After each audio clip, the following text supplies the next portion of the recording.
Your name is Theon. Your hand is steady. Today is the last day this hand will copy a poem in Alexandria. You are 19 years old. You were placed in the Mouseion at 12 because your Greek was clean and your fingers even then did not tremble. 7 years later, you still kneel each morning at the same low wooden stool, in the same hall of cedar shelves and cypress columns, dipping the same reed pen, calamus you have learned to call it, into a small bronze ink pot beside your right knee, soot mixed with gum, Arabic and water. The ink does not change. The poems do not change. The wind today will change. You walk to work under the peripatos, the long colonnaded path that connects the museum gardens to the scriptorium. The cypress trees are silver in the dawn. The pharaoh's lighthouse is still burning its night fire on the eastern horizon. You can see the slow rotation of the beam through the columns. Other scribes are already at their stools. Demetrios, who collates Pindar. Old Iacob, the Judean, who is the only man in Alexandria who can read 3 scripts. The twins from Cyrene, whose names you still confuse. They nod to you. You nod back. Your master is Philolaos of Cyrene.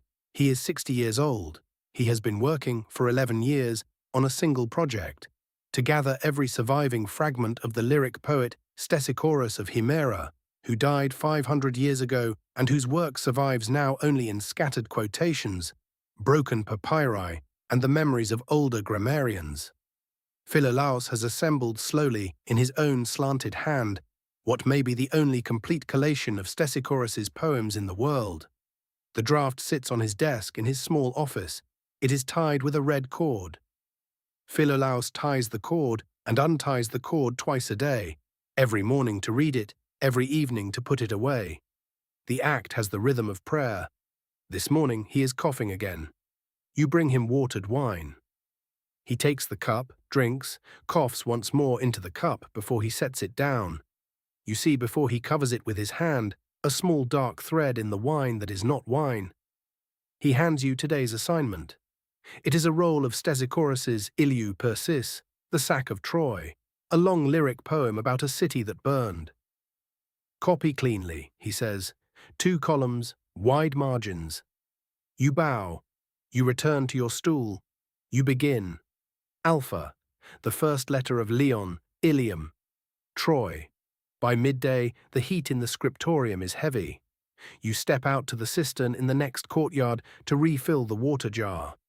The canopic way, when you cross it, is crowded and tense. Soldiers stand in clusters at the corners, Romans in red wool, Egyptians in linen kilts, neither greeting the other. For 3 weeks now, Caesar has been holed up in the royal quarter with 4,000 men, surrounded by Achilles' troops on every side except the harbour. The city is holding its breath. You hear pieces of 3 languages as you walk. None of them sound easy. At the cistern, Irene is filling a clay jar. She is the flute player's daughter. You have liked her, in a way you have not named, for 6 months. You have not spoken to her. You do not speak to her today either. She glances at you. You glance back. You take your water and you walk back across the canopic way toward the Mouseion. And you tell yourself, as you have told yourself for 6 months, tomorrow, perhaps tomorrow, I will speak. You return to your stool. You copy. The afternoon light through the high windows turns from white to gold to amber. You do not know what time it is. Scribes do not look up. But you know the light has shifted because your shadow on the papyrus has lengthened. Then your master is at your shoulder. He is not coughing. He is breathing very carefully. He says, "Boy, come." He brings you to the upper window of the scriptorium. From here you can see the great harbour. The Egyptian war galleys block the harbour mouth in a long curved line. Beyond them, pressed against the long stone causeway of the heptastadion, are Caesar's smaller ships. As you watch, a single Egyptian galley at the centre of the line lifts its bow into flame. Orange. Quick. The flame jumps to a second galley, a third. The harbour is suddenly full of fire. The order has been given, Philolaos says, almost calmly. He has fired their fleet. You stand at the window. The wind on your face shifts. You feel it, the sea wind, the autumn wind, the wind off the harbour pulling on shore. Burning rigging falls into the water. Burning timbers drift. They drift toward the dockside warehouses.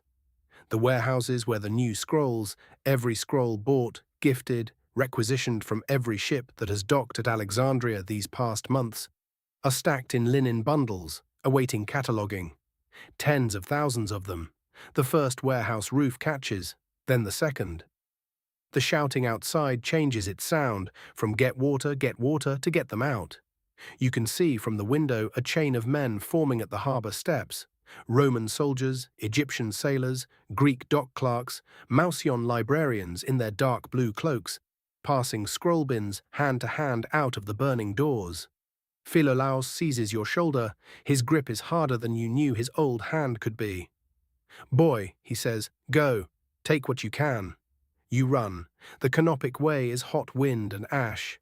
The white limestone burns the soles of your sandals. Somewhere on the way, you lose the water jar. You do not remember dropping it. You reach the harbour steps. You go in. Inside the first warehouse, the smoke is thicker than the air. Men with wet cloths tied over their faces are throwing scroll bins out the doors. Each bin holds 8 or 10 linen-wrapped rolls. Some make it out, some are dropped. The dropped ones spill their rolls onto the burning floor like long, pale fish. You bend to pick up a bin.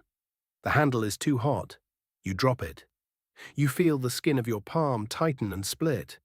Then you see something you will, for the rest of your long life, never quite be able to describe. An older scribe, you do not know his name, is pinned under a fallen ceiling beam 10 paces deeper into the warehouse. He is conscious. He is holding in both arms a bin of scrolls. He is holding the scrolls up, away from the burning floor, as if they were a child. He sees you. He does not call out. You can free him, or you can take the scrolls he is holding, or you can run. Time becomes a knife. You crouch, you crawl to him. You cannot lift the beam. You are 19. You weigh 140 pounds. The beam is cedar and burning. He shakes his head once. He says only, "Take them." You take the bin from his arms. He closes his eyes. You crawl back toward the door. A second beam falls between you and the entrance. You shield the bin with your body, and you run sideways to a small side door you did not know was there. You burst out into open air, and you do not look back. You do not look back. A mile inland, on a small marble bench beside a public fountain, you stop. Your tunic is scorched along the left side. Your lungs hurt in a way you have never felt before. The bin in your arms holds, you count, 3 scrolls. The rest are gone, fell out perhaps, somewhere along the run. 3. You set them on the bench. You untie the first red cord with hands that have begun finally to shake. A list of customs duties on Black Sea grain. You untie the second. A Phoenician shipping manifest from Tyre, dated 3 years ago. You untie the third. The third is in your master's hand. Philolaus's slanted, careful 11-year hand. You know it before you read a word, the way a son knows his father's footstep on stairs. It is the working draft of the complete Stesichorus. The only copy. The original source rolls were in the warehouse you just left. Of all the rolls in all of Alexandria you could have taken blindly from a dying man, you took the one your master loved. You sit on the bench for a long time. The pharaoh's lighthouse, far away, continues to rotate its calm beam through the smoke. You walk back to the Mouseion through streets you do not recognize. There is ash on the marble. The smell, you will remember this smell every day of your life, is not the smell of wood smoke. It is sharper, sweeter, worse. It is the smell of wet, burning paper. The Mouseion building is untouched. The wind blew east, away from it. Other scribes sit on the steps in their tunics, each holding a few scrolls they salvaged, none of them speaking. You walk past them. You find your master in his office. He is alive. He is sitting at his desk with no scroll in front of him. He has been weeping for 2 hours. He looks up when you come in. You set the 3 scrolls on his desk. You point to the third. He looks at it. He looks at you. He does not speak. He puts one hand on your hand and one hand on the scroll, and you stand there together for a long time while the lamp burns low and the Pharaoh's turns, and Alexandria, beyond the walls, slowly stops burning. 30 years pass. You are 49 years old. You are no longer in Alexandria. You sit in a smaller scriptorium in the city of Pergamon on the coast of Asia Minor. The rival library, the great competitor, now the great peer. The tile roof above your head is steep against the cold. Outside, winter rain is falling on red clay. The lamps here burn differently.